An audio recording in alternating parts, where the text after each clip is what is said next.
You are being asked to collaborate with him because you really do start with nothing. There is no script, and what you see in another year is he is at the helm. He is steering and guiding and manipulating the whole thing to make it what it is. But he can only do that with the actors. Lee's observation of human nature is equalled in more comic fashion by the Queen director Stephen Frears, showing Tamara Drew, a sly rustic romp starring Gemma Arterton. She spent weeks going on about her nose job. Was her old one an awful conk? Yes. No, joking aside, come on, why don't you come with me to her, that? No, lad, no. I said to her, I'm staying. And another Palme d'Or winner, Ken Loach, is competing for the top prize with Route Irish, his expose of corruption amongst private contractors working in Iraq. It's rare for the British to get quite this much attention at Cannes, but there is something about the usual suspects about this lineup. And how do other filmmakers break through the ranks to join their elite? Both Mike and I and Stephen learned whatever bit we know in television. Television fiction is so dominated by executives and commissioners and extra producers that that's where the freedom should begin, is in television fiction. People with proper film backing money interfere with young filmmakers, force them to make quasi-Hollywood films or films with commercial built-in factors, which spoils them and makes them a flop. However, the strength of these films, whether they bring home the Palme d'Or or not, is certainly something to celebrate. Emma Jones, BBC News at the Cannes Film Festival. A 13-year-old American boy has become the youngest person to climb Mount Everest. Jordan Romero from California called his mother once he'd reached the summit. The young adventurer is now one step away from his quest to climb the highest peaks on all 7 continents. He's just got Antarctica to go. Some people really make you feel like you've underachieved, don't they? Let's take a look at the weather forecast now with Laura. At least it's lovely and warm here. We've had beautiful blue skies today, temperatures climbing into the mid to high 20s, and a beautiful evening to come for all of us as well. Clear skies, some lovely late sunshine and some lovely warm conditions, perfect if you're heading out and about, maybe even getting those barbecues out. The best of the blue skies anywhere away from the far north of Scotland, where it'll be cloudy through the evening with 1 or 2 light showers. Things turning a little misty with some coastal fog through southern coast of England, through the Irish Sea as well. For most, a muggy night, particularly through England and Wales.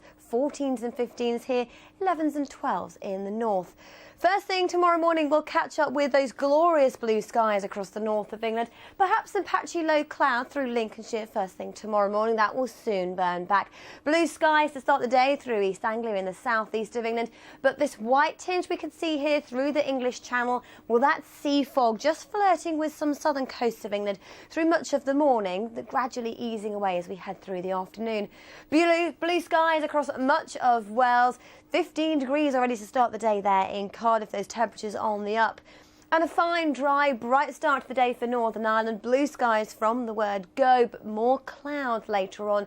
And quite a cloudy start to the day across Scotland as well. Outbreaks of rain in the far north. We will notice across southern Scotland and the northeast of England through the course of tomorrow morning, patchy cloud bubbling up. That will trigger the risk of some showers. And through tomorrow afternoon, some of these showers in the northeast will be pretty heavy. Away from here, though, we're still in the centre of our large high pressure, bringing light winds, sunshine, temperatures 26, maybe 27 degrees. So another perfect day in Bangor for the Radio 1's big weekend in the sunshine, 23 degrees with blue skies, coverage throughout the weekend on Radio 1 and also on BBC 3 TV. Now, tomorrow evening, yet again, lovely late sunshine. The showers in the northeast will continue, but die out as we head through the night. Now, come Monday, the winds turn northerly across Scotland. Cooler air sinks in here, 14s to 18s. Elsewhere, another hot day, 26 or 27. Tuesday, we hold on to that warm weather across England and Wales. Temperatures in the 20s, but north of here, it turns cooler and cloudier, back to those mid-teens. So, another glorious day of sunshine tomorrow, just turning a little bit cooler as we head through the course of next week.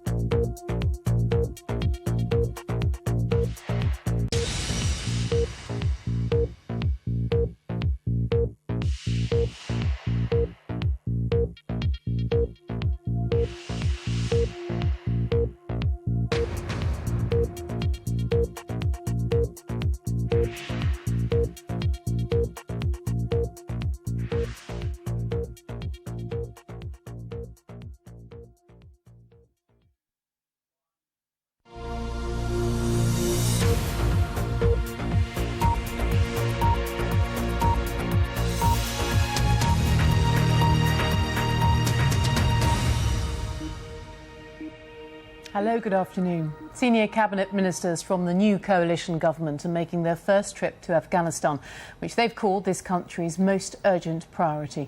There was a warning too from the Foreign Secretary William Hague that Britain wants to bring its troops home as soon as possible. Ian Pannell reports from Lashkargah. 4 years of fighting in southern Afghanistan, battling an enemy that has continued to grow and become increasingly deadly. This is now a decisive year where the stalemate must be broken, a major challenge for the new government. 3 of its senior ministers came to Kabul today, travelling together, we're told, to produce a coherent approach, but already with very different ideas on Britain's mission here. Using highly controversial language, Liam Fox told The Times, "We're not in Afghanistan for the sake of the education policy in a broken 13th century country. We're there so the people of Britain and our global interests are not threatened."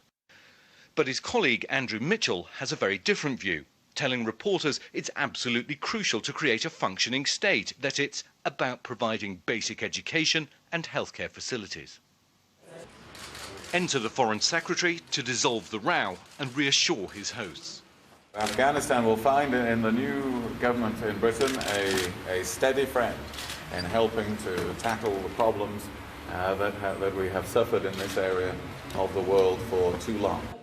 The ultimate challenge is how to bring these troops home as quickly as possible. What needs to happen to make that a reality? And already there appear to be important differences in the new government over how to achieve that.